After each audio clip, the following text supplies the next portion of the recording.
मैत्री के मसीहा, दया और करुणा के अवतार, परम पिता परमात्मा, प्रभु महावीर के चरणों में कोटि कोटि वंदन नमन। अरिहंत परमात्मा श्रीमंत स्वामी भगवान के पावन चरणों में कोटि वंदन नमन।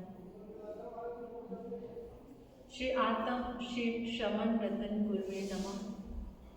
परम दयालु परम कृपालु कर्नाटक एसटीसी आराध्य गुरुदेव के पावन चरणों में वंदन करती हूँ, नमन करती हूँ। जैन सितारे हिंद पंजाब परवर्तनी महासती श्री पार्वती जी महाराज साहब के पावन चरणों में वंदन नमन। तब कादिर में वरदान देने वाले मम आराध्य गुरुवरिया श्री प्रवेश कुमारी जी महाराज साहब के पावन चरणों में वंदन नमन। 311 उपवास द्वारा जिन शासन को दिपाने वाले गुरनी मैया के चरणों में वंदन नमन। मेरे जीवन पर अनंत उपकार करने वाले धर्म का दिव्य दान देने वाले आराध्य गुरनी मैया के पावन चरणों में वंदन करती हूँ, नमन करती हूँ। गुरु दरबार में आए भव्य आत्माओं का हार्दिक हार्दिक अभिनंदन। शुक्रिया आप सभी के आगमन का, धन्यवाद आप सभी की भावनाओं का। आज के दिन को आपने सुंदर बनाया, मंगलमय बनाया, धर्म आंगन की ऊर्जा से जोड़कर। इसलिए एक बार अपने सहयोगी जनों का दिल से शुक्रिया अदा करो। जिनका भी जीवन में सहयोग मिल रहा है उन सभी का बहुत बहुत धन्यवाद करो, शुक्रिया अदा करो। एक सम्राट के यहाँ पर एक बहुत अद्भुत बकरा था। सब बकरों से बिल्कुल डिफरेंट था। उस बकरे को जितना भी खिलाओ खाता चला जाता था, खाता चला जाता था, फिर भी अतृप्त रहता था, भूखा रहता था, फिर भी और खाने की इच्छा रहती थी उसकी। राजा ने एक दिन अपनी विराट सभा का आयोजन किया और उस आयोजन में राजा ने एक घोषणा की कि जो भी इस बकरे को तृप्त करेगा मैं उसे आधा राज्य दे दूंगा। जैसे ही यह घोषणा हुई अब तो दौड़ शुरू हो गई। सब लोग दौड़ पड़े उस बकरे को तृप्त करने के लिए। तरह तरह का चारा, तरह तरह की चीजें उसे खिलाने लगे, लेकिन फिर भी वो भूखा ही रहता। एक श्रीमान युक्ति राम जी आ गए। उन्होंने उस बकरे को लिया, लेकर चले गए। कुछ दिन के बाद आकर राजा को कहा, महाराज ये बकरा तृप्त हो गया है। उसी समय राजा ने हरी हरी पत्तियां मंगाई। बकरे ने उन पत्तियों को देखा भी नहीं और खाने की सामग्री मंगाई, उसने उनको सूंघा भी नहीं। राजा बहुत हैरान हुआ और राजा ने कहा, युक्तिराम मुझे सच बताओ कि तुमने इस बकरे को तृप्त कैसे किया। तो युक्तिराम ने कहा कि महाराज मैंने भुक्ति से नहीं युक्ति से इसको तृप्त किया है। खिलाकर नहीं बल्कि ना खिलाकर इसे संतुष्ट किया है, इसको तृप्त किया है। कहते कैसे किया? कहते महाराज मैं इसको लेकर के जंगल में गया, जैसे ही ये घास खाने लगा तभी मैंने इसके मुंह पे एक डंडा मारा। इसने दिन में जितनी बार भी घास खाने की कोशिश की तभी मैंने इसके मुंह पर जोर से डंडा मारा। अब तो इसका संकल्प पक्का हो गया कि जैसे ही मैं घास खाऊंगा, कुछ भी खाऊंगा तो मेरे मुंह पे डंडा पड़ेगा। अब आप इसके सामने कुछ भी रखो, कुछ भी खिलाओ, ये बिल्कुल भी ये तृप्त हो गया।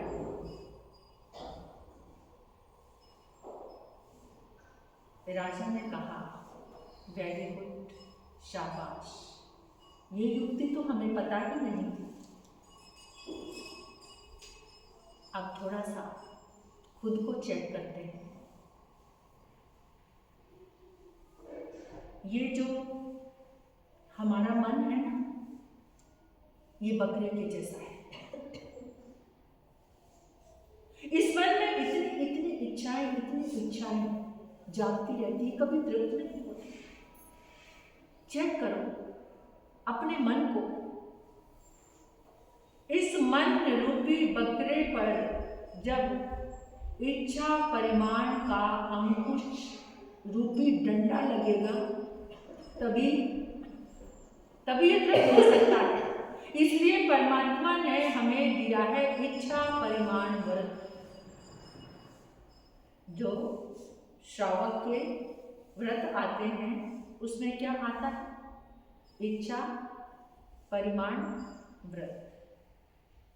जब हम अपनी इच्छाओं को निरोध करेंगे, इस पर अंकुश लगाएंगे, तो ये मन रूपी जो बकरा है ये तृप्त, तभी ये तृप्त होगा।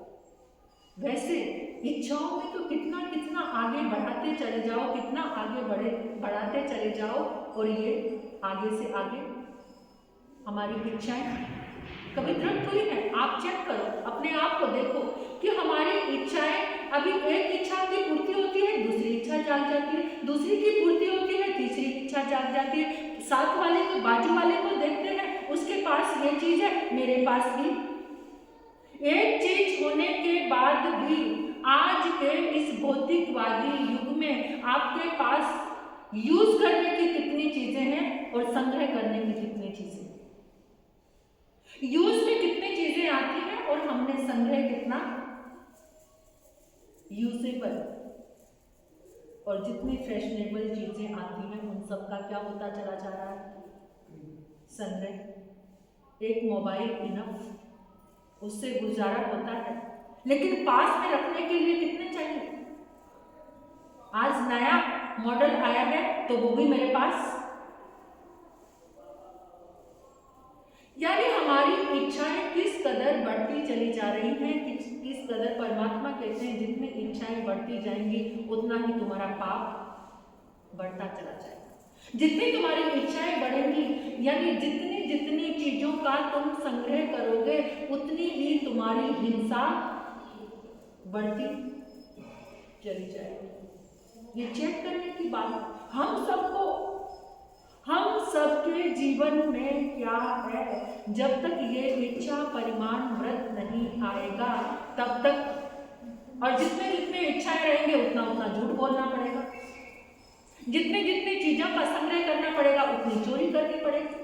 कितने सारे पाप इसके साथ बढ़ते चले जाते हैं। और जैसे जैसे इच्छा परिमाण व्रत का डंडा इस पर रोज अंकुश इच्छाओं पर नहीं, इससे मेरा पाप बढ़ेगा।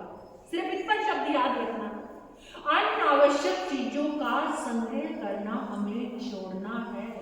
आवश्यकता नहीं है, अनावश्यक चीजों का संग्रह कर रहे हैं, उससे पाप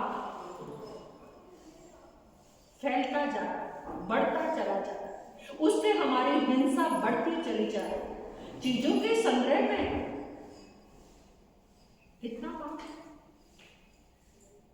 जब तक परमात्मा का सूत्र है अपरिग्रह, जब तक तुम्हारे जीवन में अपरिग्रह का प्रवेश नहीं होगा, तब तक हम उसी बकरे के जैसे ही रहेंगे कि कितना भी खिलाओ और फिर भी तृप्ति नहीं है। कितना भी खिलाओ, सिकंदर पूरा विश्व को जीतना चाहता था, इच्छाएं कितनी, और समय मिला, इस संसार को जीतने का समय मिला उसे। 2 घंटे जीने के लिए वो गिड़गिड़ाने लगा, वैद्य से याचना करने लगा, कोई ऐसी दवा दे दो कि कम से कम मैं 2 घंटे और जो विश्व का विजेता बनने के लिए चला था। ये इच्छाएं इंसान की कैसी है। ये इच्छाएं चैन से जीने नहीं देती। जिसके पास इच्छाएं बढ़ती चली जाती हैं उसका चैन खत्म हो जाता है। सबसे पहले तो शांति खत्म होती है जब हमारी कामना, हमारी चाहत क्या है, रोज हमको चेक करना है कि हमारी इच्छाओं की रेंज क्या है। आज इसका कितना विस्तार हो गया, कल कैसी थी, आज क्या चाहत है, मेरे को किस चीज की पूर्ति। अरे घर में दिखाने के लिए ज्यादा चीजें नहीं है, यूज करने के लिए ज्यादा चीजें। आज हमारे जीवन में हमें देखना है कि आज हम यूज करने के लिए कितनी चीजें हैं और दिखाने के लिए कितनी चीजें। घर में कितनी क्रॉकरी है जो सिर्फ दिखाने के लिए, जो सिर्फ इच्छाओं के लिए। घर में कितना फर्नीचर है जो केवल दिखाने के लिए, यूज करने के लिए कितने ड्रेसेस हैं जो केवल दिखाने के लिए हैं और यूज में दिन रात क्या पहन रहे हो और दिखाने के लिए क्या कर रहे हो। तो इससे हमारा जो इच्छाओं का परिग्रह बढ़ता जा रहा है। परमात्मा कहते हैं वही तुम्हें हिंसा की ओर लेके जा रहा है, वही झूठ की ओर लेकर जा रहा है, वही तुम्हें चोरी की ओर लेकर जा रहा है, वही तुम्हें अभ्रम की ओर लेकर जा रहा है। जो कामना और वासनाओं को कौन बढ़ा रहा है। जितने भी ये भौतिक पदार्थ हैं, जितने भौतिक चीजें हैं, वो तुम्हें वासना की ओर लेकर जा रहे हैं, जिससे तुम्हारा ब्रह्मचर्य व्रत भी क्या हो रहा है, यानी सारे व्रतों की धारणा सिर्फ एक इच्छा परिमाण व्रत से, एक अपरिग्रह की धारणा में आने से सारे के सारे पाप को विराम लग जाएगा। हिंसा भी रुक जाएगी, चोरी भी रुक जाएगी, झूठ भी रुक जाएगा, उतना झूठ नहीं बोलना पड़ेगा। एक वस्तु को पाने के लिए मन की इच्छा की पूर्ति के लिए कितना झूठ बोलना पड़ता है, कितना छिपाना पड़ता है, कितनी चोरी करनी पड़ती है, आप खुद ही चेक कर सकते हैं, हम सब। तो परमात्मा ने यही कहा है कि जो तुम्हारी इच्छा है उसको जितना भी बढ़ाते चले जाओगे, तृष्णा न जीर्णा वैमेव जीर्णा, तृष्णा न जीर्णा वैमेव जीर्णा। तृष्णा कभी बूढ़ी नहीं होती और तुम बूढ़े हो जाते। इच्छा आकाश समा अनंत्या, इच्छा आकाश के जैसी अनंत है, उसका कोई और नहीं है, कोई छोर नहीं है। तो इच्छा को कम करने के लिए हर रोज इच्छा परिमाण व्रत का एक डंडा अपने साथ रखना है और जब भी इच्छा जागे उस पर प्रहार, इसकी मुझे अभी आवश्यकता, ये चीज़ मेरे पास पहले से ही है, अभी मुझे इसकी जरूरत नहीं। आजकल तो पूरे घर में इतना स्टॉक है कि जैसी साड़ी वैसा पर्स, जैसी साड़ी वैसे सैंडल, चप्पल, ये मैचिंग है ना, मैचिंग ने लोगों का दिमाग खराब कर दिया। इसके साथ क्या मैचिंग, यहाँ तक कि अब तो नेकलेस सेट भी मैचिंग के ही, बैंगल्स मैचिंग, हीरे के जो जवाहरात चीज़ें हैं वो भी मैचिंग की होनी चाहिए। मतलब इच्छाओं को देखो इंसान की कहाँ से कहाँ चली जा रही है। और इच्छा पूर्ति के लिए जो आप विवाह और शादियाँ करते हैं उसमें कितने आइटम, उसकी आवश्यकता कितनी है, कितना तुम खा सकते हो, पेट को देखो इसमें कितना आएगा। और जब तुम विवाह शादी कोई पार्टी करते हो तो कितने आइटम होते हैं। कहीं पर अपनी इच्छाओं को आपने विराम दिया, बल्कि और ज़्यादा बढ़ता चला जा रहा है। उसमें इतने आइटम रखे तो मुझे उससे ज़्यादा बढ़कर समाज में मेरी नाक ऊंची हो जाएगी, नाक ऊंची हो जाएगी। आज तो नाक ऊंची हो गई लेकिन अंदर का तो सब नीचे चला गया। इससे कितना दोष और कितना पाप है। और फिर देखो यहाँ साधुओं के संग में बैठकर लोग बड़ी ऊंची ऊंची बातें करते हैं अहिंसा की, और रात्रि में जितने भी आपकी शादी के आयोजन होते हैं लॉन में होते हैं, वहाँ घास होती है ना, और उस घास के ऊपर आप आराम से चलते हैं, उस सोई हुई वनस्पति के ऊपर तुम सोए हो, कोई राक्षस आकर तुम्हारी छाती पे चढ़ जाए तो तुम्हें कैसा लगेगा, कैसा लगेगा। उस नन्ही नन्ही कोमल कोमल घास पत्तियों के लिए हम सब एक राक्षस के जैसे ही तो हैं कि हम, और वैसे भी कितने बजे कार्यक्रम शुरू होते, पूरी पूरी रात भर चलते रहते हैं। अब कब जागोगे? महावीर के अनुयायी बनकर भी कोई जागता नहीं है। मैं कोई प्रवचन व्याख्यान नहीं दे रही आपको, एक बात समझा रही हूँ कि जो समझने की बात है, यहाँ आकर आप बड़ी बड़ी बात करते हैं। अहिंसा जीवन में होनी चाहिए। शादियों में तुम लोग जितनी हिंसा कर रहे हो, कोई भी नहीं करता। घास पर उस सोई हुई वनस्पति के ऊपर आप रोंदते चले जा रहे हो, कोई किसी तरह का भी विवेक नहीं है। परमात्मा कहते हैं कि जब तक विवेक नहीं आएगा, जब तक तुम्हारे अंदर करुणा का भाव नहीं आएगा हर जीवों के लिए, तो तुम कभी भी धर्म में आगे, तुम कभी शांत रह नहीं सकते। अशांति बढ़ती ही चाहिए, हिंसा से हमेशा अशांति बढ़ती है। तो इसलिए तृप्ति का, संतोष का, आनंद का, चैन का, शांति का एक ही सूत्र है कि अपनी इच्छाओं का निरोध करना। अपनी इच्छाओं का निरोध करना शुरू करो।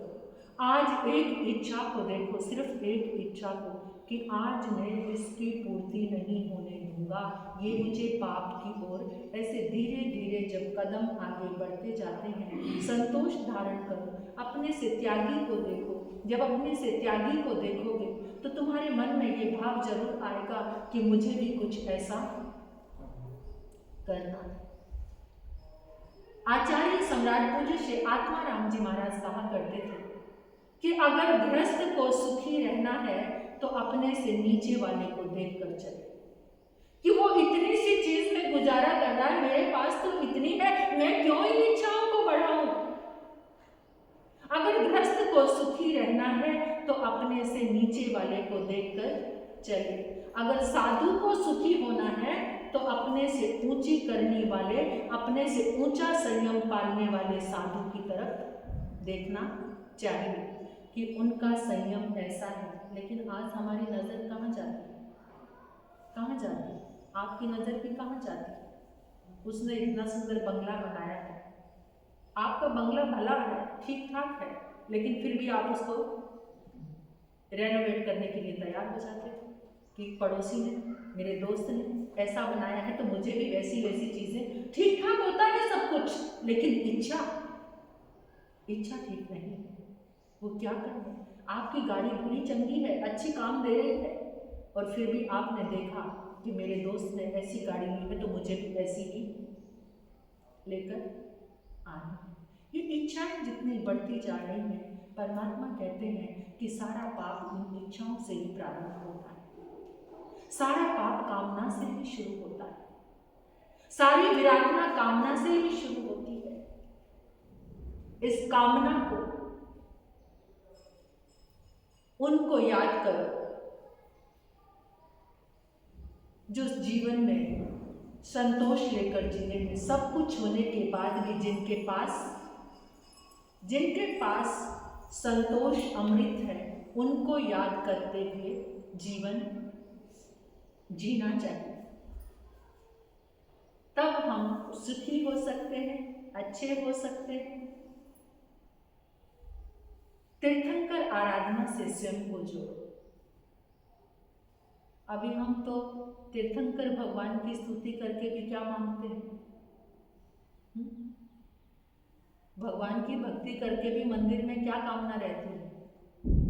कौन सी कामना रहती है? क्या चाहिए? बता दो, क्या चाहिए? भगवान से भगवान को ही मांगते हैं। अगर भगवान से भगवान को मांगते हो तो इससे बड़ा पुण्य कोई और नहीं होगा। अगर वास्तविक रूप में यही इच्छा है कि भगवान के समक्ष भगवान को मांगो, वो भगवत शक्ति मांगो, वो आत्मा का जागरण मांगो जो उन्होंने किया। लेकिन हम तो भगवान से मंदिर में जाकर भी क्या मांगते हैं कि हे प्रभु, आपके चांदी या सोने का छत्र चढ़ाऊंगा और मेरे घर में भी सोना बरस जाए। लक्ष्मी आ जाए, मानती हूँ बहुत जरूरी है, लेकिन सबसे ज़्यादा जरूरी आत्म जागरण है जब ये आत्म जागरण हो जाएगा ना, तो लक्ष्मी अपने आप ही तुम्हारे पीछे चलने लग जाएगी। लक्ष्मी कहती है कि मैं उसी के पीछे चलती हूँ जो मुझे पीछे छोड़ना चाहता है। भागती फिरती थी दुनिया जब तलब करते थे हम, भागती फिरती थी दुनिया जब तलब करते थे हम, जब ना हमने की तो वो आने को बेकरार है, जब ना हमने की तो वो आने को बेकरार है। जिस चीज के तुम पीछे दौड़ोगे वो तुमसे आगे आगे दौड़ती चली जाएगी।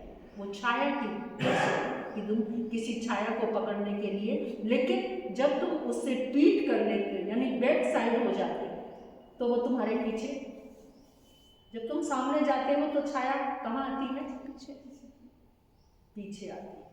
जब तुम उसको छोड़ने लगते हो तो वो तुम्हारे पीछे आने लगती है। तो इसी तरह से जिंदगी में भी हमने यही सोचना है कि तीर्थंकर आराधना करनी है तो तीर्थंकर शक्ति का आलंबन लेना है, तो आत्म जागरण के लिए लेना है। तीर्थंकर स्तुति भक्ति करते करते तुम्हारी आत्मा जागृत हो जाएगी, क्योंकि जो उनके पास है, जो जिसके पास है वही आती है ना वाइब्रेशन। अगर तुम किसी दुखी व्यक्ति को याद करोगे तो उसका जो दुख है वो तुम्हारे पास ट्रांसफर हो जाएगा। ये सचमुच में, जैसे तुमने इमली का नाम लिया, इमली का नाम लेते क्या हो गया? मुंह में पानी आया। नींबू का नाम लिया तो एकदम मुंह में खटास पानी आ गया ना। अभी तुमने खाया नहीं, कुछ नहीं, केवल नाम लिया है और नाम लेते ही उसका स्वाद तुम्हें महसूस होने लगा। वो तो सिर्फ एक इंद्री है। नींबू क्या है? वनस्पति है ना, एक इंद्री है इमली। लेकिन तुम अगर तीर्थंकर भगवान का नाम लेते तो उनका गुण तुम्हारे जीवन में प्रवेश, जिसको तुम याद करते, अगर तुमने किसी दुखी व्यक्ति को याद किया है, वो बहुत दुख में है, पीड़ा में है, और आप निरंतर उसको याद करते जा रहे हो, तो उसकी दुख और पीड़ा सारी आपके पास। कभी कभार अपने आप को चेक करना, आप जब दुखी और तकलीफ में हैं तो आप सोचना कि मैंने किसको याद किया है या मेरी एनर्जी किसके साथ जुड़ी हुई है। और कभी कभार आप एकदम खुश होते हो, खुशी का कोई कारण नहीं है लेकिन फिर भी मन खुश है, तो उस समय अपने आप को चेक करना कि मैंने याद किसको किया। जरूर वो खुश होगा जिसको तुमने याद किया।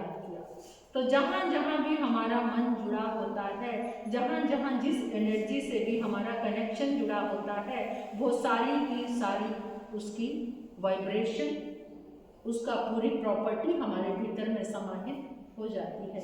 अब दिन भर में धन धन धन इसको याद करते रहते हो तो फिर वाइब्रेशन भी वैसी कामनाएं, वैसी इच्छाएं। तो कम से कम ये अपने सुबह उठकर एक संकल्प लेना कि मुझे आज दिन भर में तीर्थंकर परमात्मा को ही याद करना है। आज मुझे अरिहंत परमात्मा को ही याद करना है। आज मुझे पंच परमेष्ठी का ही चिंतन करना है।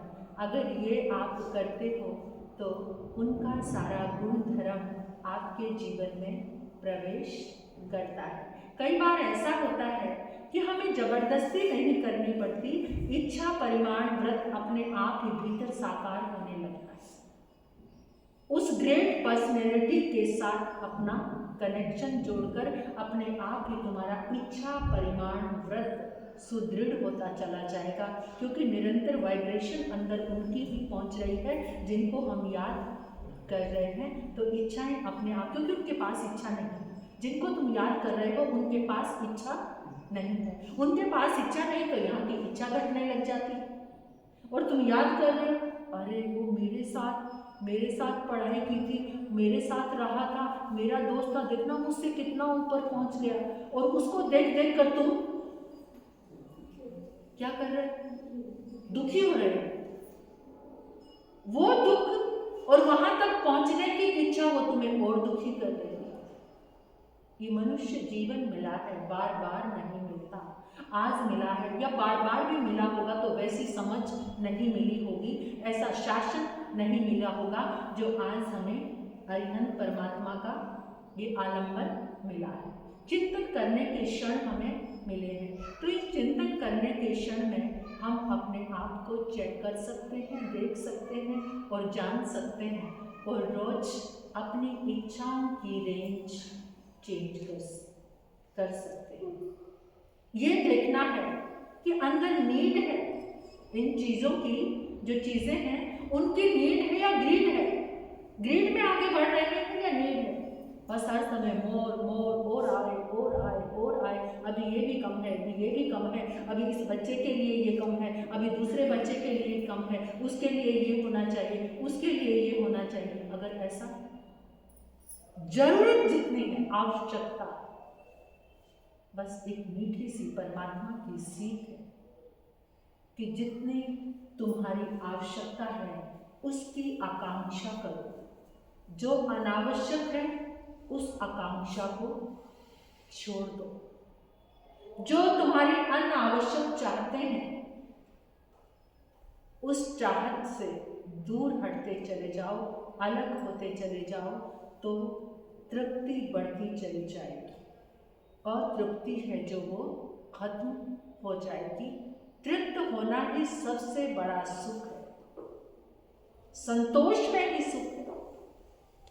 जब तक संतोष नहीं आएगा तब तक सुख क्या होता है उसका आनंद तुम पा ही नहीं सकते। जब जब जीवन में संतोष आता, उस आनंद को अनुभव करके देखो। संतोष की शान सबसे निराली, और वो संतोष जब तुम त्यागी महापुरुषों को अपना आदर्श बनाओगे तभी तुम्हारे भीतर आ सकता। लक्ष्मी के पुजारी को अपना आदर्श कभी मत बनाना। आजकल सब बच्चों के आइडल कौन है? आपके बच्चों के आइडल कौन है? कभी उनको बिठाकर पूछो कि तुम्हारा आदर्श कौन है। या कोई बड़ा क्रिकेटर होगा, या कोई बड़ा अभिनेता, हीरो हीरोइन, कोई आदर्श वो होंगे, या कोई जिसने बहुत दौलत कमाई हो, या बच्चों का आदर्श। क्या आपके बच्चों का आदर्श आपके कोई तीर्थंकर भगवान है? या हम खुद का भी, हमने अपने जीवन में अपना आदर्श कौन बनाया? जब इच्छाएं और कामनाएं घटने लगेंगी तो जीवन की सारी बीमारियां कम होने लगेंगी। कामनाओं की शुगर है ना, जो सबसे बड़ी शुगर डायबिटीज क्या है? इच्छाओं की। और वो सचमुच में फिर डायबिटीज दे देती है, डायबिटीज हो जाती है। इच्छा और कामनाओं की घट नहीं रही है। मैं अपनी बात भी कर रही हूँ आपके सामने, क्योंकि साधु की इच्छाएं कुछ और हैं, आपकी कुछ और हैं। इच्छाएं सबके पास हैं, लेकिन सबकी इच्छाएं कामनाएं कम होनी चाहिए। आपको सुनाते सुनाते हो सकता है कि मेरे भीतर भी कुछ गलानी भाव जाग जाए कि मैं आपको सुना रही हूँ, मेरे अंदर कौन सी इच्छा है? क्या मैं सुनाने के काबिल हूँ? क्या मैं आपको कहने के काबिल हूँ? अगर मेरे अंदर की इच्छा नहीं घटी तो मैं आपको कैसे कह सकती हूँ? अंदर से गलानी भाव आएगा। इसलिए आपको सुनाना और कहना जरूरी है, ताकि आपको कहते कहते मैं भी अंदर से संवर जाऊं, मैं भी अंदर से इच्छाओं से मुक्त हो जाऊं। और परमात्मा से प्रार्थना है कि हे प्रभु, वो दिन धन्य होगा जब सारे के सारे परिग्रह से मन मुड़ जाएगा। जब सारे के सारे परिग्रह को, किसी तरह का भी परिग्रह है, ये वाणी है ना जो हमारी, ये वाणी भी परिग्रह है। मैंने इतना अच्छा बोला, मुझे इतना, सबने इतना सराहा, ये भी एक परिग्रह है। परिग्रह इतना सूक्ष्म है, इतना सूक्ष्म है कि आप देखकर हैरान हो जाओगे।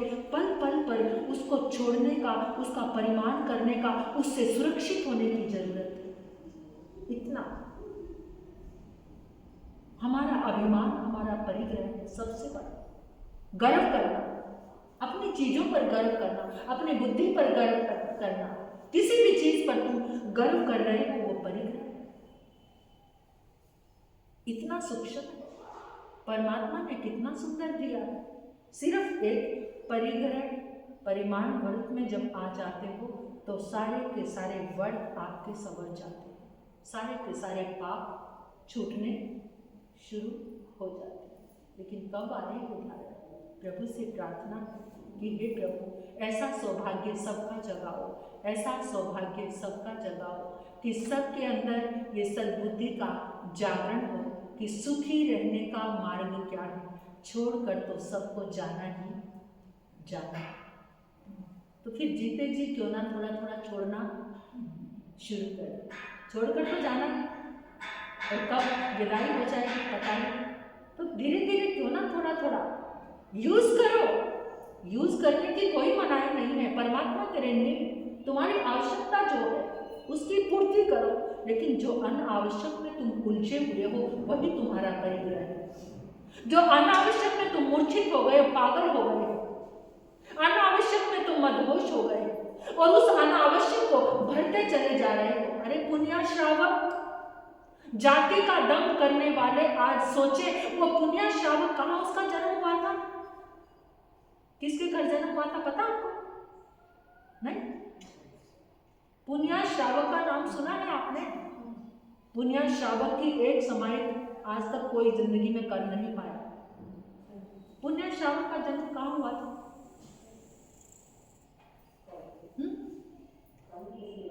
काल सूरी कसाई के यहाँ, कसाई के घर में जन्म हुआ और क्या सौभाग्य खिला कि परमात्मा प्रभु महावीर ने पुण्य श्रावक का गुणगान अपने मुखारविंद से किया। इतना अद्भुत। वो पुण्य श्रावक पुण्य काटता था, नाम तो उसका सुलस था, सुलस, लेकिन वो पुण्य के नाम से, क्योंकि पुण्य काट कर वो गुजारा करता था। जो धन कमाता था ना उसके 4 भाग करता था, एक दान करता था, एक अपने लिए यूज करता था और एक बांटने के लिए, सबके लिए। एक ऐसा एक परिवार में लगाता था, एक अपने लिए रखता था, एक दान के लिए रखता था, एक रोगी गलानों के लिए यानी सेवा के लिए। सिर्फ 1% ही यानी उसका 4था भाग ही ऋग्वेद भी कहता है कि जो पूरा का पूरा धन कमाकर उसको दान नहीं करता वो 10 साल के बाद कोई भी अनिष्ट होकर आपके घर से निकल जाता है। ऋग्वेद कहता है कि तुमने धन कमाया और उसका 2% या कुछ 10%, 5% तुमने दान नहीं किया तो वो अगले पिछले धन को लेकर तुम्हारे घर से कोई एक्सीडेंट हो जाएगा, कोई आग लग जाएगी, कोई बड़ी बीमारी आ जाएगी, जिसके कारण पूरा का पूरा धन तुम्हारा खाली हो जाएगा। तुम्हें अधिकार है कमाने का, लेकिन ये प्रकृति ने और आगमों ने, शास्त्रों ने तुम्हें आज्ञा दी है कि तुम उसको बांटकर जितनी आवश्यकता है उतना रखो, जितना अनावश्यक तुम्हारे पास आ गया है तो उसको बांट दो, उसको बांट दो।